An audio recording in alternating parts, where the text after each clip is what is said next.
Hello and welcome back. We've got second round back nine coverage from our lead card at the 2018 San Francisco Open here in South San Francisco, California. BigSexy commentary here with you from Glen Eagles Golf Course, Nate Sexton and Jeremy Koling. We've had some crazy ups and downs. We've seen some strange putting mishaps on the green, and we've seen some really great shots executed.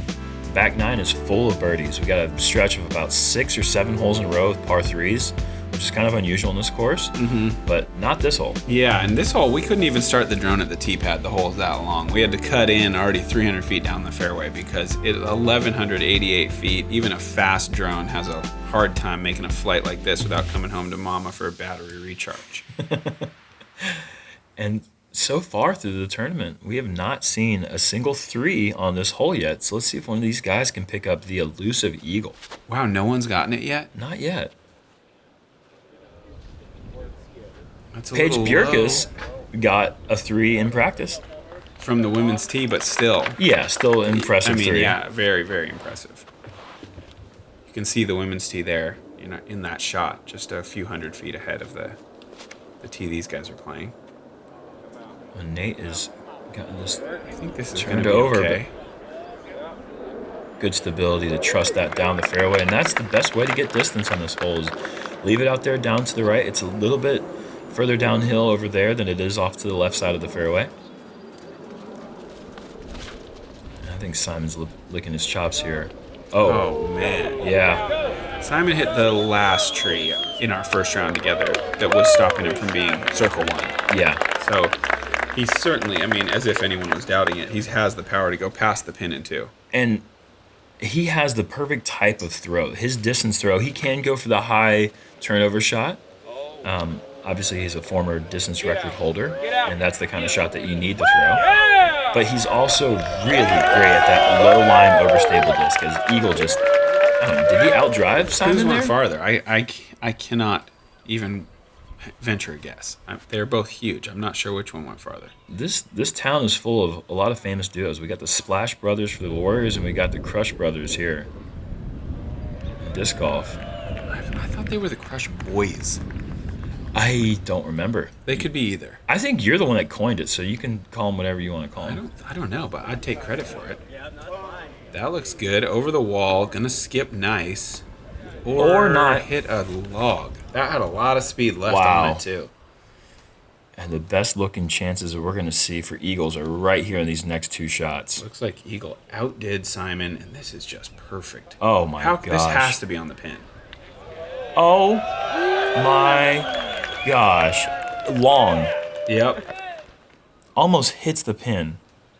See if Eagle can outdo him. That's 12 feet short of 1,200. He probably went 1,200. Yeah, right. He went over 1,200 because he's more than 12 feet long. Eagle a little short. Nothing to sneeze at, though. He's going to be maybe jump putting from 60, 70.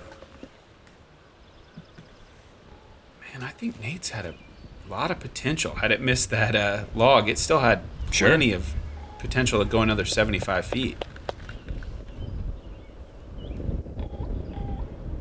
Eagle from a knee, just going to lay that up.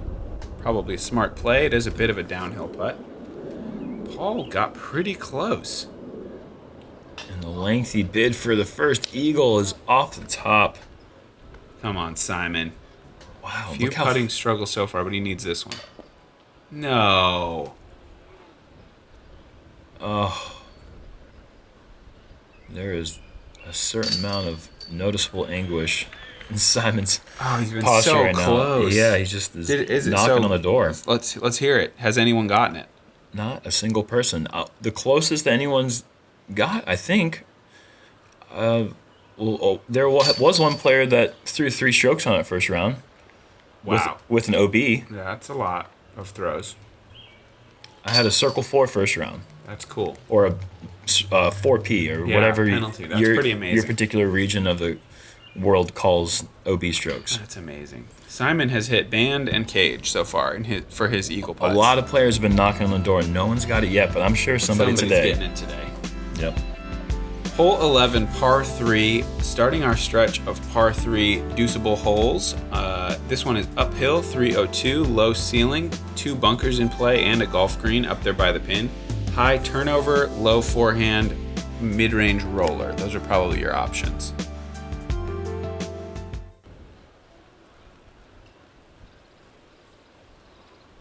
And we're going to start the Birdie Fest off with the second easiest hole in the course, which makes this one the easiest par 3 on the course. There's a And McBeth interesting use of the trees. He's really done that this round. It's quite amazing, actually. There's been quite a few shots. His approach on 5, his drive on 7, and now here on 12 that he's gotten these really fortunate breaks, and so far he's taken advantage of each one. Definitely. And that's the sign of a true champion. Everyone's going to get good breaks. Everyone's going to get bad breaks, but can you capitalize on those good breaks? Simon really wide here. I'm not sure if this is going to glide quite enough. It's going to be a testing putt there from closer to 50. Can he really go high forehand here? I think the high forehand is actually the play, and we have a bit of a left to right wind, which is obviously the best wind for that type of shot. Eric Oakley in my group threw the high forehand. I'd never seen or tried that before, and he put it about 10 feet away. Really? I'm going with the low skipping forehand. Simon again, just no. unable to connect. Ankle biter for Jonathan there. 49-footer, ripping tailwind. Oh, yeah. Wow. Got the disc up in the air, just perfect. Just beautiful. A thing of beauty.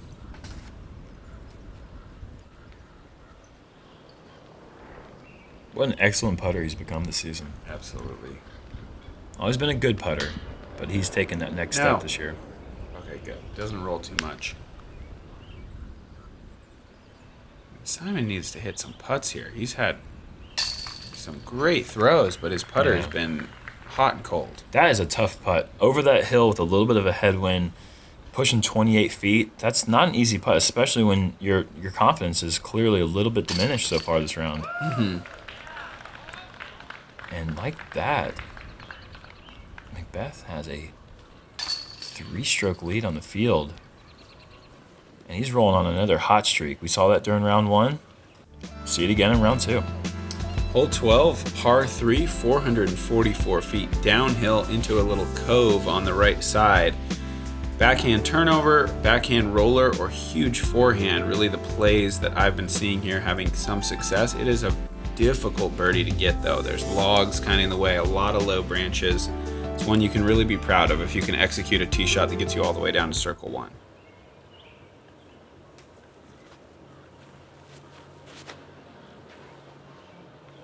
This is turning too soon.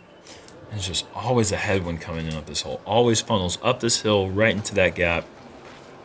And although it's downhill, that 444 plays a long way with that headwind. Yes, it does.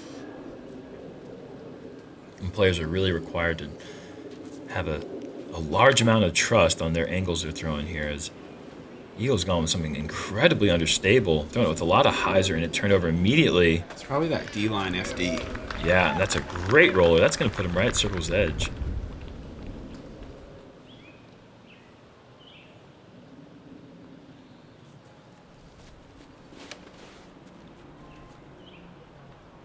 Perhaps too much Oh, angle. wow, yeah. No, it's trying. Okay. Did it hit? I don't know what it hit. It definitely hit ground many times. Yes. Maybe even some bugs. R.I.P. bugs. Maybe get in the back door. Yeah, that's going to leave him along. That's a fine drive. That's a pretty simple 3 from there. This is a very rare birdie to get. We saw Drew Gibson throw a turnover T-bird yesterday to about 12 feet, which is just a dream shot. Just an amazing throw. P. McBee, 80 feet.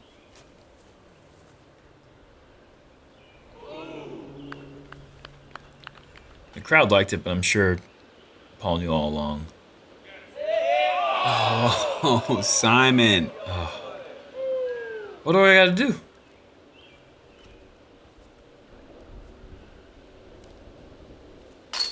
Yeah, just count it.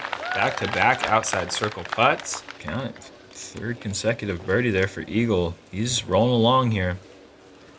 One of only 6 players on the day to birdie the hole.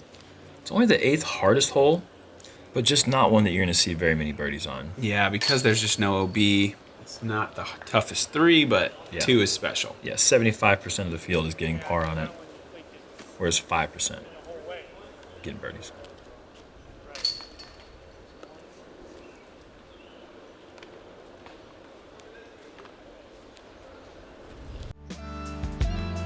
Hole 13, par 3, going uphill, 347. It also has that slope kind of down to the left, so tough to control the skip.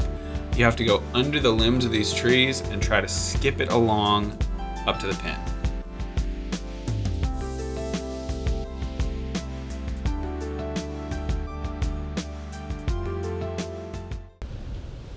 Eagle up first, and I played the hole just before them, and the wind was absolutely raging here. It looks like it still is. This grass is very grabby. It looks like you're going to get a big skip. Typically, you're not going to get that much on this hole. But yeah, this time of day, these players are probably looking at about, I'd say, 4:30 at this time. And at that time of day in the Bay Area, locals know this is when it picks up almost like clockwork. Mm-hmm.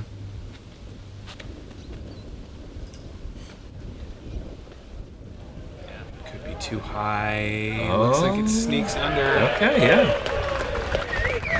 And for 347, I really feel like you have to put about 400 feet of power on this one to get there. It is slightly uphill, but that headwind is really making it difficult to throw your natural shot here. But you're going to see that's on a good skip angle. Wow, actually pretty good movement. Mm-hmm. Tough putt, though. Yeah. Looks like the wind has calmed down.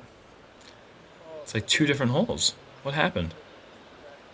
It's just a calm spring day once The again. locals will know around 4:35 p.m., just like clockwork, the wind absolutely cuts out. Wow. Let's see if Simon can get that birdie. Come on. Oh my gosh. Man, he has had so many of those. Well, it's just not his day so far.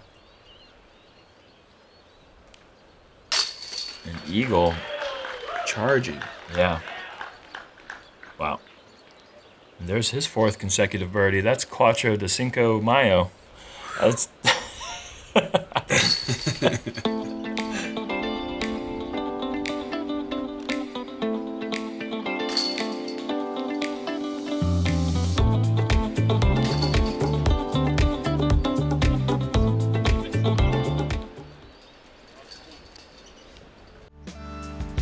Hole 14, par 3, 263 feet, slightly uphill through the tunnel. There's also a pretty open hyzer play. If some of these players may choose that option to go wide backhand hyzer, or mid-range up the middle, or forehand up the middle.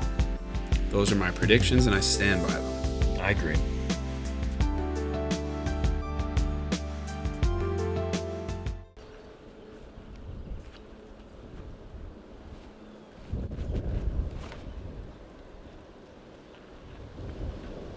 Ooh, Eagle crushing on a hyzer.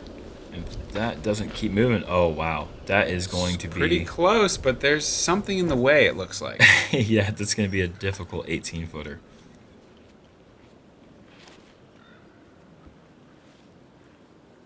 This looks just like a park job. Oh, backboard play. Once again, using that course, using all the elements of the course to his advantage.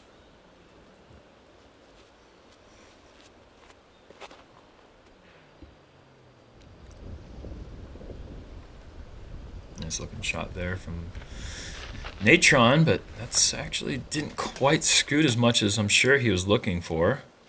Gonna give him about 32 feet left.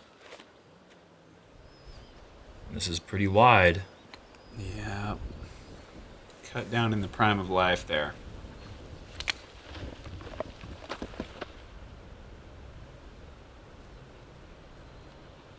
It would make sense if that went in. Yeah, that's kind of what I was thinking. Like, of course he's going to make Yeah, this he'd one. make that one, but the other ones, no, maybe not. Whoa. That is a tough, windy putt right there. Yeah. You have to kind of snap it, but then if you don't draw any metal... Wow, what? That was a way harder putt. The nerves it takes to make that. Yeah, the mentally, if not physically, mentally, clearly, huge pressure putt. I mean,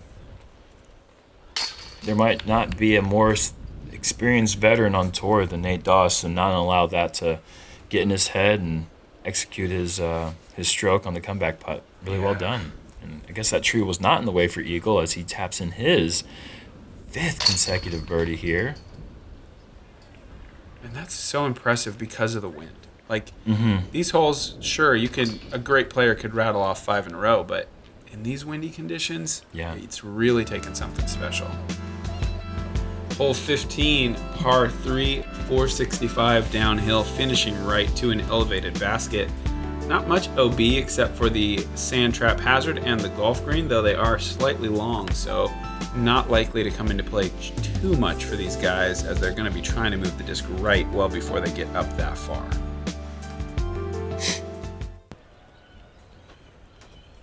No surprise to see Eagle lining up the forehand here. Eagle might be the only guy who could go hyzer here. Yeah, perhaps. Yeah, good shot. Not great just because of the green being so elevated. Not only is it elevated, but it slopes down behind the pin, so you really feel like you have to stick this one close to give yourself the look that you were looking for. And that's more what you're going to see from power forehand throwers, a little bit of intentional anhyzer to extend the shot. Looks like that's worked very well for Paul. Don't roll anymore, though. Well, it's just rolling to actually perhaps a better place. Now that he's putting more uphill. Yeah. And Doss is going with his signature series buzz here. And that's scooting. That's a great shot. Very nice. And Simon has gone with the forehand quite a bit this round. This is a big forehand. He's not short on power. No. Oh, yeah, and the roll. Yeah, that's going to leave him right at that tester range. That's not a comfortable place to be when you're having a bad putting round.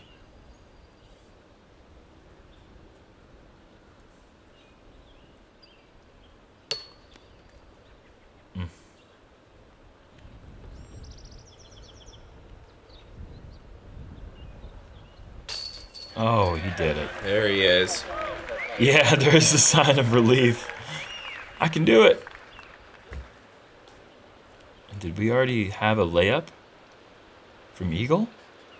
We may have. I think we might have missed that. He probably didn't take a whole lot of time to throw that shot. Yeah, that makes sense. And when he's eagle stomping, he moves at quite a high rate of speed, those long legs. And that's a very high putt. But I was going to say that's a very impressive birdie there for the mid-range turnover from Nate. Great putt, both from Simon and Nate. Good birdie to pick up. Hole 16, par 3, 285 feet downhill to an island green and an elevated basket. If you are OB off the tee, you advance to a drop zone. You can see it on the left there with the 2 orange cones, so about a 65-foot putt. You can see a backhand hyzer here, a forehand hyzer, or basically a dead straight shot if you want it. There's a lot available to the players. But there's also a lot of wind, which makes island greens pretty scary. I think Nate has done what he needs to do. He feels good about that. Would love to see that again. Coming around the tree. Perfect speed. So hard to hit this green on the short side of the basket because you're so scared of coming up short. Yeah, you can't see the OB line from the tee, so you really have to trust where you're going here. And this looks like a Sky God P2, if I'm not mistaken. I think you're right. Oh, yeah. And that's even closer than Nate's, and we're going to see maybe a side-by-side. Ooh. Oh, yeah. I called it. Didn't know it was coming, but called it. Go me. Great shots Awesome. there. Could we get the side by side? If Eagle delivers. Oh, that's not a delivery that Eagle wants to send. Oh, short. And he will be going to the drop zone. Should have used UPS.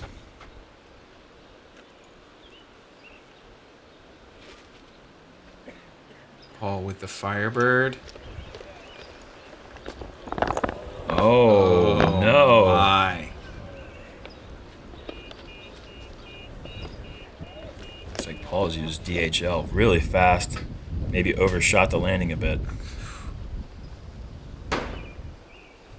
Eagle with a half-hearted attempt there.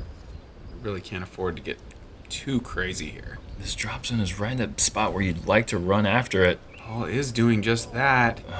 But that is not a gimme. Headwind, elevated basket. See if he can connect. And that's a huge mistake. 3 strokes. His lead will be gone. And this island hole, Paul 3 over par on it thus far. Wow. And look at these birdie putts.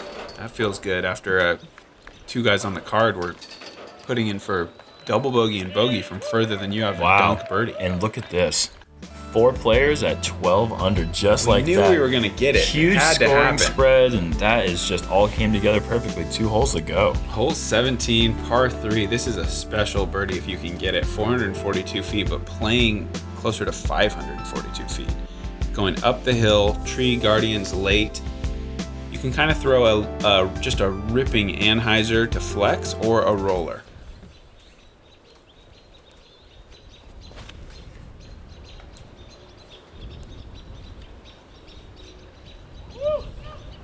Oh, that's great.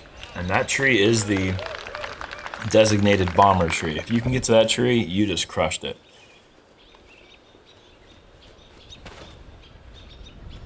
I don't know if Simon has the distance to get to that tree. He may still need to get his bomber card.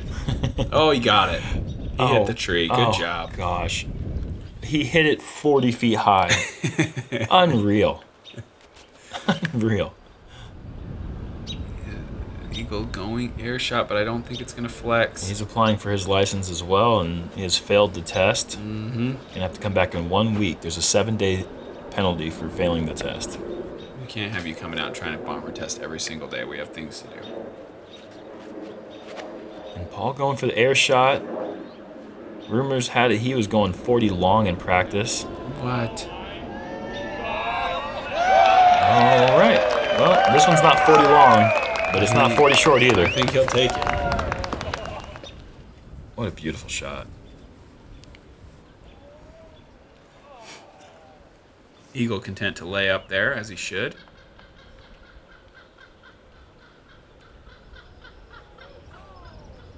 Anytime Simon lays up, I'm convinced it was accident. Well, his nickname is Simon Lays Up. Yeah.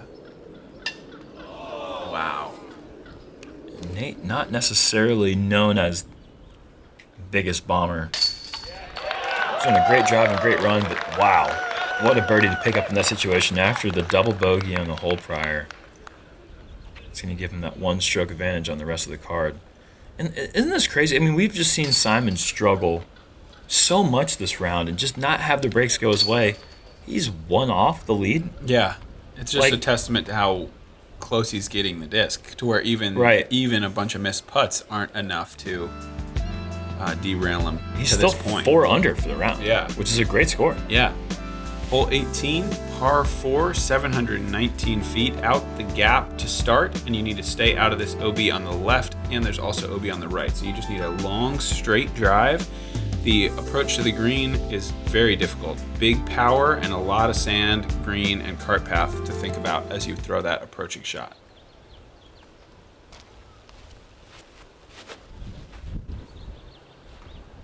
Wow.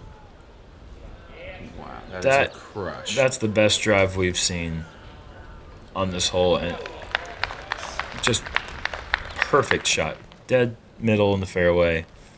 Perfect trust off the tee with the right stability. And that's a common play, you know. It's just so scary to keep the disc up in the air. You really have to dial it in perfectly with that OB lake off to the left. Yeah, you don't want it to flip much or hyzer much. This is also a huge drive. Oh, wow. Again, just showing why he's there, you know. He might not have had the best putting day, but he's still throwing great drives for the most part.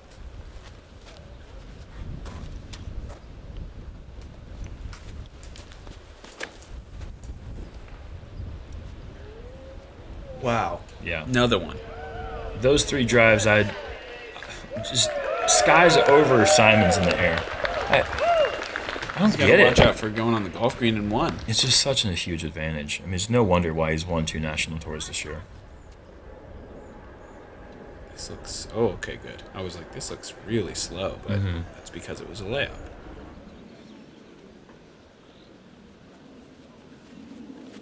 Paul looking like he's just going to try to drive one into the backside of that hill. Firebird. Okay.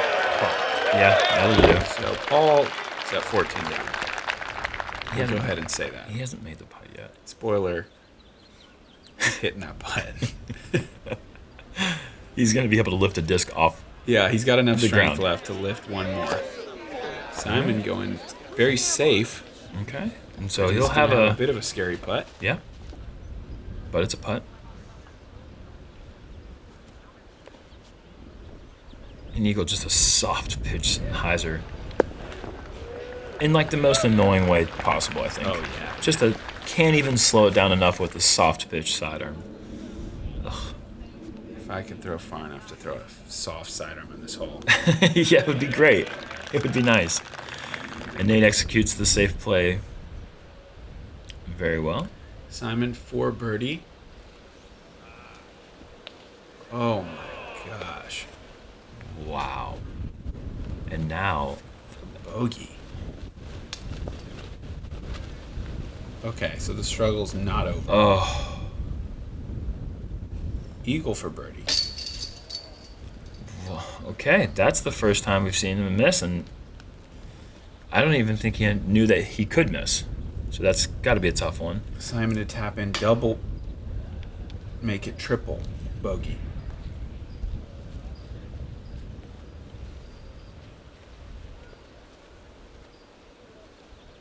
Wow, he saved the worst for last, unfortunately.